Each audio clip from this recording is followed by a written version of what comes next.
I'm going to tell you one of my favorite off-market property acquisition letters that I use and that I can recommend. If you go to the top there, you can see one of the other letters that I talk about, the Concerned Citizen letter. But today, I'm going to explain to you how to use the I want to be just like you letter for off-market property acquisition. So if you're a real estate investor at any level, and especially if you're a brand new investor, this is a letter that can help you. But as always, with off-market property acquisition, this is very specific. The problem with off-market acquisition, which is associated with wholesaling as a whole, is that all the letters say the same thing. All the postcards say the same thing. I will buy your house for cash.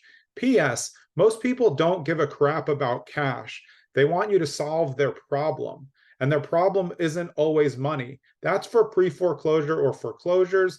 That's not for older people. Seasoned investors don't need cash. And that's where the I want to be just like you letter comes into play. So what's your mailing list? That's always what you want to be certain of. You can't just do a broad mailing. You have to whittle down your mailing list to figure out who's who. So this mailing list, no matter how wide you start, you're going to run the list in there, run the owners, see which owners own multiple properties. You want the owners that own the most properties because they're the most likely to have a property that they want to offload. And the way that this letter goes is just at the title, same thing. I want to be just like you because the truth is you probably do. So if you're a new investor, this is generally the letter that you're going to write.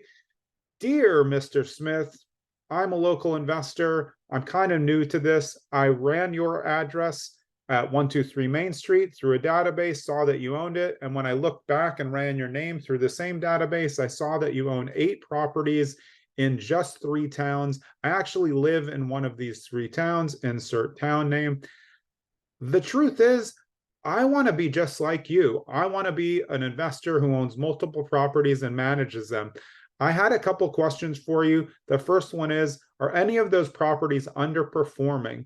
If so, I'd love to have the opportunity to discuss purchasing that property from you. Again, I'm new. I want to learn, but I'm looking for properties. Insert name.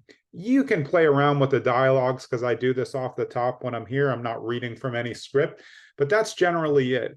What do investors like to do more than invest in real estate? They like to talk about themselves, and they like to talk about how they got from 0 doors to 20 doors over 40 years or whatever. Everybody likes to talk about themselves. So when you're writing these letters, like I said before, and the other ones and more that I'm going to put out with these little recommendations and advice for you on real estate investing, you actually have to mean it. Because if you try to do this letter and you don't mean it, you're not going to get the property. They're going to see through it. So you have to have the correct mindset in order to make these letters work. That's why I can tell you what to do, because if you're greedy about it, you're going to screw it up anyway. That's just the truth. So if you want to use this letter, this is best used for pretty much new investors with limited properties who are sending letters to people who own multiple properties. They could be out-of-state absentee owners. It doesn't really matter. You just want them to own as many properties as possible.